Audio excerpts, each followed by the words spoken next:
Hey, welcome to the old Nebraska Drift Mine. This is Bill. I'm one of the partners in the claim here. How you doing, everybody? Give you a look at the old dude that's doing all the talking here for the next few minutes. So this is the Discovery Monument for the old Nebraska Drift Mine.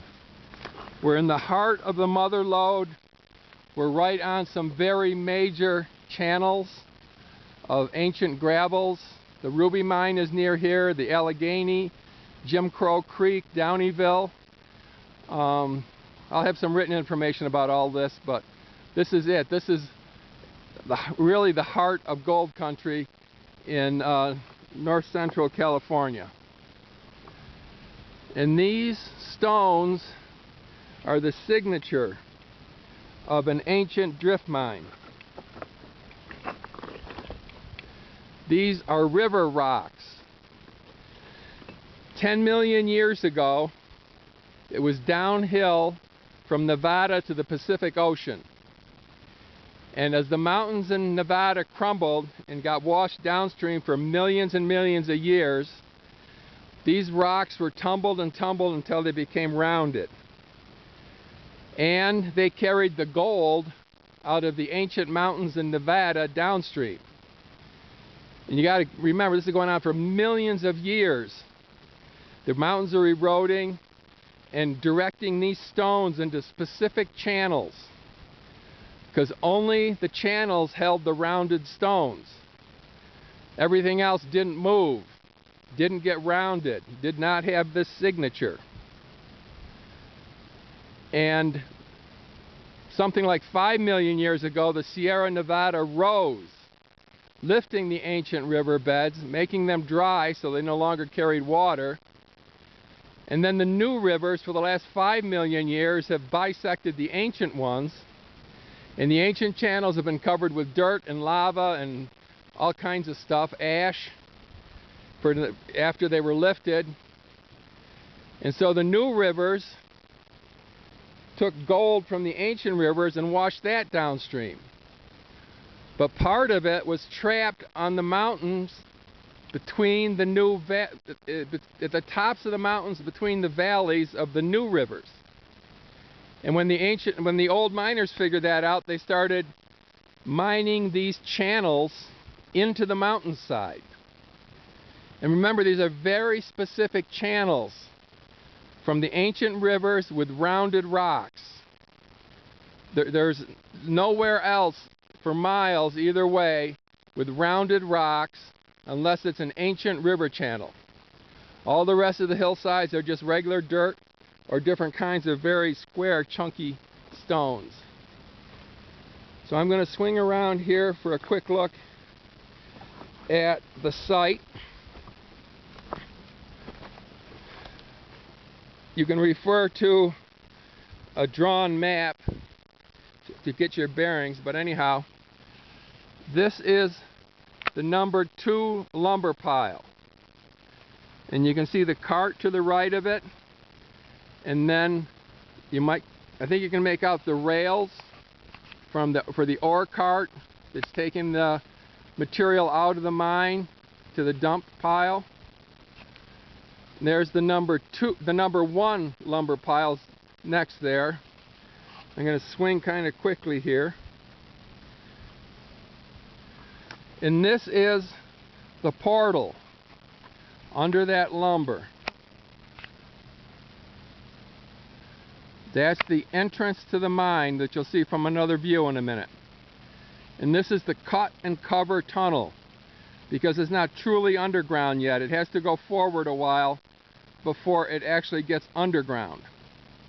And those tarps are covering it, so there's no dirt on top of the cut and cover.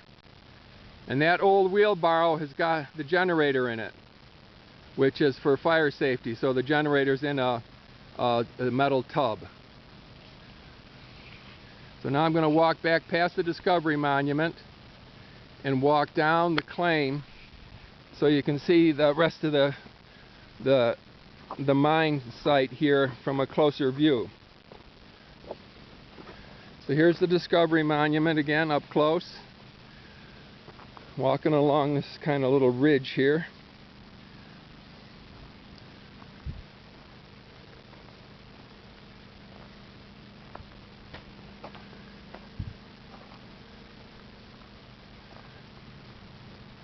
Again, these are the signature of a drift mine, are these rounded river rocks. These are the same rocks you'll see at the hydraulic sites, where they hydraulic the ancient river channels. You can read about that or Google it.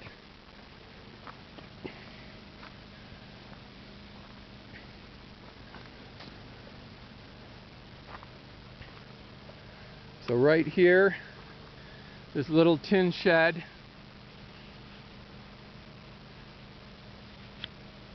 Right there is the top of the air vent. And that is where the fan is to bring in fresh air to the mine. Now we're going to walk down by the generator. And the generator is on top of the cut and cover tunnel, almost exactly where it goes into the mountain. This little square hole here with the power cord going in it, it goes into the mine. I'll reference that when I go into the mine tunnel. So here's the generator and the old wheelbarrow for safety. And this is the cut and cover portion of the tunnel. With the tarps over it. The ladder is just to the right of the cut and cover.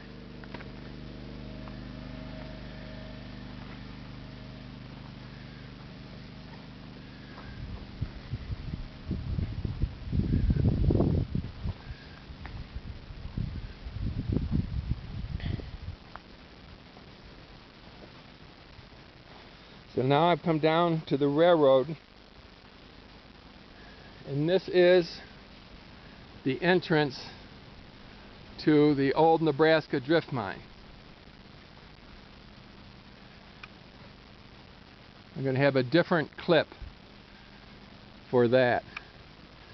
So now we're walking out of the mine on the railroad tracks.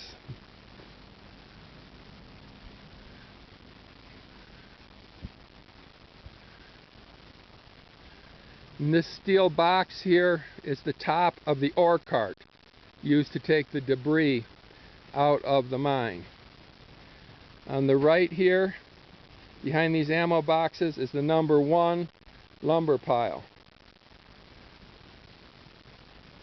And this is sort of our table with our saws and grinders and nuts and bolts and different kinds of stuff.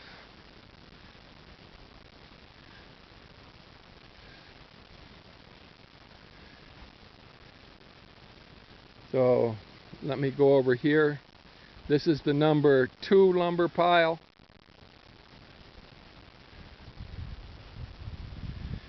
And then out past the number 2 lumber pile is another large pile of the ancient rounded river stones.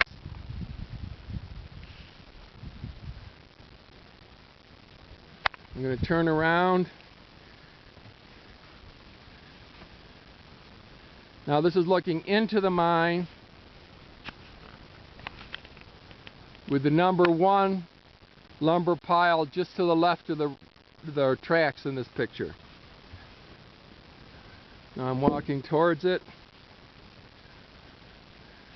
back onto the tracks as if I was coming out. I'm going to back up a little. So we deviated off the tracks a minute, but this is back on the tracks as if I was walking out of the mine. Following the tracks, and this is the dump area. This is the bottom of the ore cart. That white box was the top of it. We disassembled it, but you could easily put it back together. Reason being, let me walk over here, kind of a confusing sequence, but is that we are using these carts to haul our dirt out. It's much more convenient than the rail cart. So again, here's the rail cart on the rails. There's the rails going out on a bit of a trestle.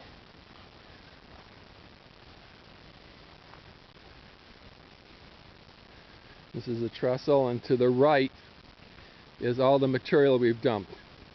We've taken out something like 250 cartloads of dirt, which is something like 2,500 5-gallon pails.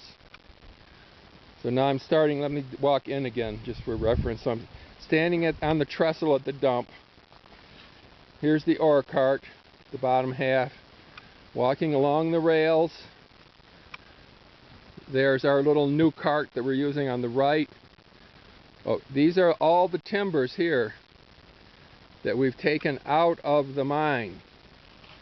This one here, you can see, was cut for the rails. Well, here's one here too. These were notched out for the rails. This is our little signboard. We've been keeping tally on the carts as we bring them out. So once again, I'm on the rails here, walking along. Number 1 lumber pile on the left. This place is, I don't know, to me it's something like out of the Snow White and the Seven Dwarfs. We're in this beautiful little valley in this pristine forest in central California in the High Sierra, I think about 5,500 feet above sea level. It's really private. We've got this little spring for water, and this is going into the portal. So I'm going to stop this video here, and we'll catch you with the next one when we actually go inside.